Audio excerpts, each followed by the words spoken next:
So Brandon, welcome to the show. Thank you so much for being with me today. I just watched the panel that you have moderated. What are some main takeaways from the panel? Well, I think there's a bunch of main takeaways. We talked about operational alpha in private markets and what that really means at this conference, which is focused on CFOs and COOs, is the importance for leaders to understand that their role has a tremendous amount of strategic value to their organization. So as you think about the markets and the challenges that we're having in the markets right now, operational leaders have a lot of responsibility. They need to be thinking about talent. They need to be thinking about technology. They need to be thinking about enterprise value. And so we unpacked some of those topics and talked about the importance of each of those inside of a private markets company focused on real estate right now. When it comes to investors that are using third-party management companies, what do you see the main pain points being for them? So, we have clients. Juniper Square has about 2,400 clients across private markets. Most of those are investment managers. Some do their property management in-house because they're vertically integrated.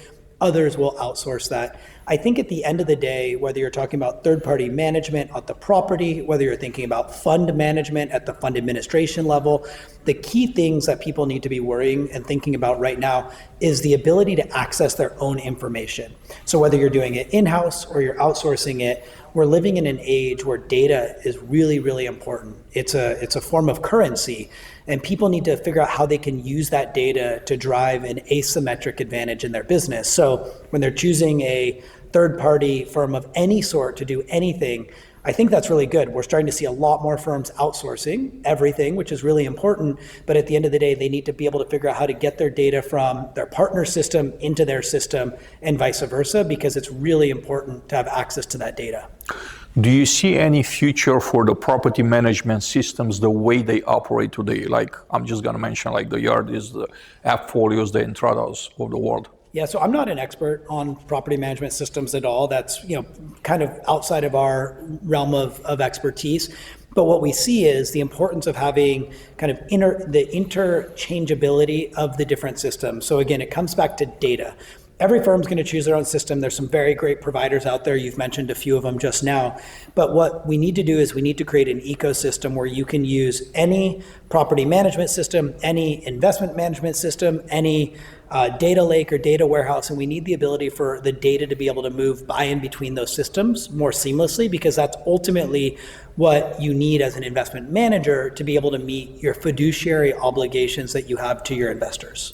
The reason why I asked the question is that most owners that I know have real hard time with like these property management systems not being as flexible, like open it up to integration and stuff. Right.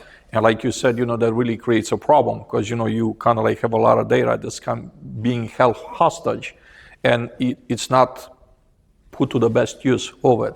So do you see AI entering the game into the property management system and also data? When it comes to data, do you see AI entering and actually changing the game and the way data is being like looked at and processed currently? I think anytime you talk about AI, we need to first start with the quality of the data. So the first thing that's most important is, if you put garbage into your AI, you're going to get garbage out of your AI. And so the way I think about the world, and again, I'm not a property management, application expert by any stretch, is you need good data, you need clean and accurate and structured data. Once you have that, you start to be able to unlock the power of AI.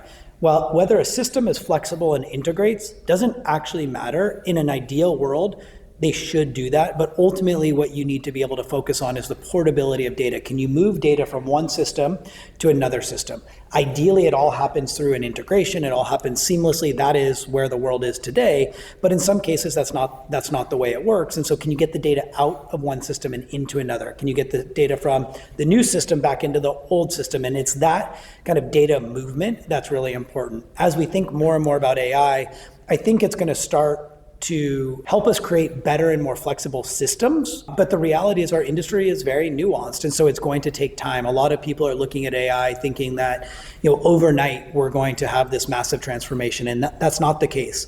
My hunch is that we're going to go, we're going to see slower change for a little bit longer than more people think, and then the change is going to be very, very significant, and it's probably going to be kind of all at once. It's going to feel really different. So, to your point, I think, yes, you need to be flexible as a technology company. Yes, you need to be mindful of the quality of your data as a property management company, investment management company, operator, and you need to make sure that your data can move by and between your different systems so that you can use that data to help you drive your business forward. Based on the feedback that you get from your clients, what would you say are the top 2 or 3 challenges that they're having that kind of make them lose sleep at night, and what are the opportunities that they see in the current market? Yeah, so our clients are all investment managers. They're raising money, managing money on behalf of other people. So the number 1, 2, and 3 challenges are raising money right now. The market is very, very tight. There's a lot of geopolitical and global macro uncertainty. And when there's uncertainty in the world, when there's uncertainty in the market, people tend to delay decisions. They don't feel like they want to, commit capital right now. So there's less money being allocated to investment managers than there has been before. As a result, investment managers are doing fewer deals. As a result of fewer deals, there's less fees being generated, whether that's property management fees, whether that's brokerage fees, whether that's asset management fees that investment managers are getting. And so that's kind of bringing the entire system to a halt. So that's problems, top problems 1, 2, and 3. I think in terms of opportunities, anytime that there's a dislocation in the market, it creates a tremendous amount of opportunity. And so for our clients who are able to either raise money or have money available to invest, we believe, I believe, they believe that this is going to be a really good vintage of real estate to buy because you're starting to see prices go down. And at the end of the day, typically it's not the real estate that's broken, it's the capital stack. It's the way that the money, the debt, the equity all comes together that's broken. And so fixing the capital stack and coming in now where prices are perhaps starting to go down or are already lower is going to create a lot of opportunity going forward for the industry. But human nature tells us a lot of people get scared, a lot of people retract and they do nothing. But for those who are taking action right now, because they have the conviction and they have the duration, I think it's going to be a really great vintage of real estate when we're looking back on this in 5, 10, 15 years. You shared earlier that you've been partnering with IMN for about 9, 10 years right now. What makes you keep coming back, and what do you see the value that the IMN conferences are providing? So I think IMN does a great job bringing together industry participants across all their different conferences. This one in particular has always been really unique to me. We're recording this at the IMN CFO and COO West Conference. And the thing that I like about it is that CFOs and COOs come together and they share what they're doing.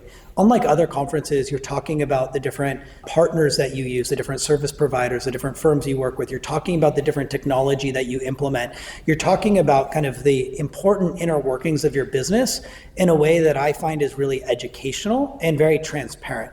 So I really value the perspective that the CFOs and the COOs bring.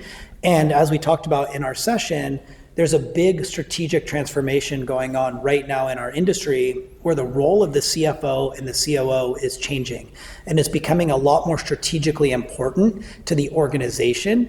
And as a result of that, what we really need to do is we need to continue to build community. We need to continue to bring people together to share information because there is no playbook. Nobody knows how to do this. So it's the collective learning and the fact that we can say, oh, we're competing with you on a deal, but that's okay. I'm still going to talk to you about my business. That's what I value about these conferences more than anything else. Brendan, in closing, I want to give you a plug, and especially to your podcast. Tell us a little bit about your podcast. What is it about? Where can people access the content?